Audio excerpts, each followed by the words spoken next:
So I want you guys to pretend that you didn't see me just come in to set up my camera. Okay, that's our little secret. When this goes on the internet, they do not need to know about that. So nobody spill. It's a bit weird. The last time that I saw my name on a board, I was in trouble at school. So when I walked in and saw that, I was genuinely afraid that my mum was going to ring. It's a bit like, what have you done this time? You have to forgive my throat. I'm a little bit sore right now. I've just come back from a stag do. That's right, I've got friends. That wasn't a joke, but okay, if that's how we're doing this tonight, okay? But yeah, I've just been in Prague for a few days, and I'll tell you what, from what I hear, it is a beautiful city. So a lot of Irish bars in Prague. And my family are Irish, so I kind of fit right in that I'm not Irish, just like the Irish bars in Prague. But yeah, it was a heavy weekend, it was a messy weekend. Their currency makes no sense. Has anyone here ever been to Prague or the Czech Republic? Yeah. Okay. What is the name of the currency in the Czech Republic? The crowns. But what do they call it? The koruna. This group that I went away with, the last time we all went away together was in February 2020. And we all said we should do this again soon. Can you guess why we didn't? A lot's changed since February 2020. A lot's changed in my life quite recently. I'm 31 years old. I know, hard life. But I'm at the level where a lot of my friends are all starting to get married and have kids and buy houses. I myself have actually just moved in the last few months. I now live in a house share with this lovely Northern Irish elderly Catholic couple. I mean, the names are Mum and Dad. But everyone laughs at me at my age. What are you doing moving back home? And I'm like, you're missing out, it's great.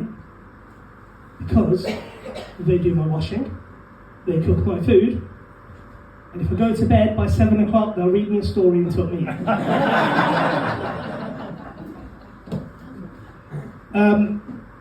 I have got a sibling, I've got an older brother.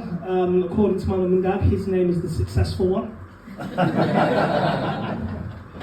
He has a family, well, me of course, but he has a wife, he has children, he has a business, and he's also a boxer, and he's an undefeated boxer.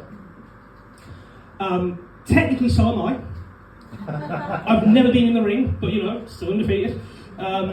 And the way everyone talks about us as brothers, that usually it's the case of, yeah, you know the one that does the boxing, yeah, and the weird one. It's never the weird one and the one that does the boxing. I want to come first just for once. But as I say, we've got a lot of friends and family that have got kids and pets and things, and it's made me sort of start to long for that next step in my life. And as you can tell, it's long, because, what can we? Thank you to the one person there. So, I very recently decided that I wanted a pet, and I said to my mum and dad, let's get a dog. And they said, no. Well, that was my next one, get a cat. They said no. And at this point, I was like, what is the problem? And they were like, have you seen yourself? You barely remember to feed yourself. How are you going to feed a pet? And I was like, well, no, I'll give it a try. It's like, worst comes to worst, you'll do it. Which apparently was the wrong answer.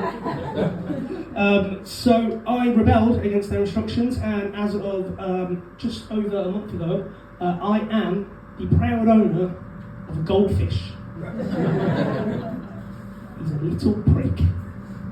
I will explain why in a moment. First of all, my goldfish, his name is Philip. He chose it. Don't know why. Now, I'll be honest, I was a bit lax in feeding him to start with. I never starved him, but I always forgot. And sometimes I'll be sitting there and go, shit, I've not fed Philip. And I'll run and I'll feed him. And he'd be looking at me like, what was that? But things got weird. Things got weird last week. I come down the stairs to go to work, right? Philip was dead. You're iron at this bit, trust me, it gets worse.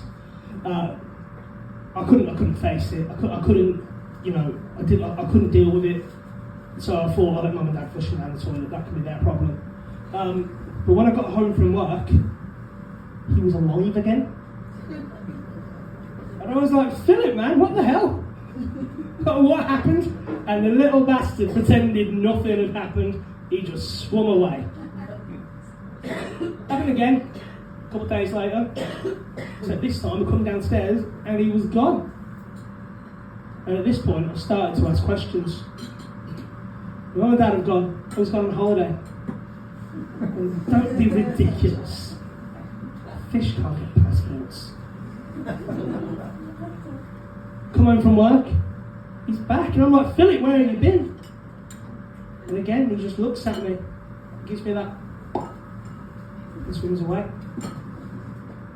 And at this point, I'm beginning to put two and two together and understand what's going on.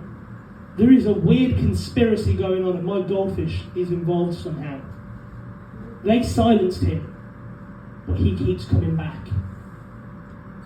Not long after the other day when he came back, I got a text. It was from a number, as most texts are. And I could tell you who the text was from right now, but I think the story's not fun this way. And the story said, come to the garage at night time. And I'm like, okay, this is going to be like a mob film or something like that. Gone into the garage, there's a man standing there in the corner, in a dark corner. It's a bit like Morpheus in the Matrix, except for one key difference, in that my brother's not black. He walked towards me and said, everything you know is about to change. I was like, what? He's pulled a blanket behind him, he's pulled it down, and it was like Pets at Home. There was about 100 fish tanks on the wall, right? Filled with goldfish. I could not believe that my mum and dad trusted me that little with a goldfish. They went and bought 100 spares. Right, now, in their defence, it took me over a week to notice, and we got through 3 fish. But either way, I'm not happy with that level of distrust. I said to my brother, how did you know this was going on? And he said, you won't believe this. He went, but this exact same thing happened when I was your age. I was like, well, you didn't have any kids when you were my age. When I look back, that was actually the year my nephew turned Chinese. So, as mentioned earlier, and for those of you who are reading and following, my name is Frank Stone. I think part of my deep-rooted social anxiety and need to impress strangers is the fact that in 1993, my parents looked at a newborn baby and said, Frank. Not a lot of Franks my age. Not at all, there isn't, no. And also, Frank Stone, the druggiest name in the world. Never touched one in my life. Do you remember those adverts? Talk to Frank about drugs, yeah? No one ever did. Not just about drugs, or just about anything really. So I have to now come and get all of my gratification from strangers such as yourselves. And I must say it has been an absolute pleasure and an honour, and I can gladly call you all my friends, because unlike my real friends, who said they'd be here tonight, you've actually shown up. So, what's your name, sorry? Okay, not you. What's your name?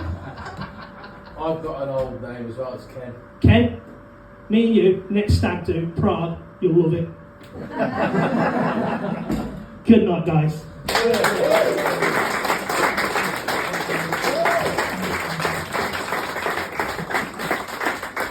Frank Stone, everyone!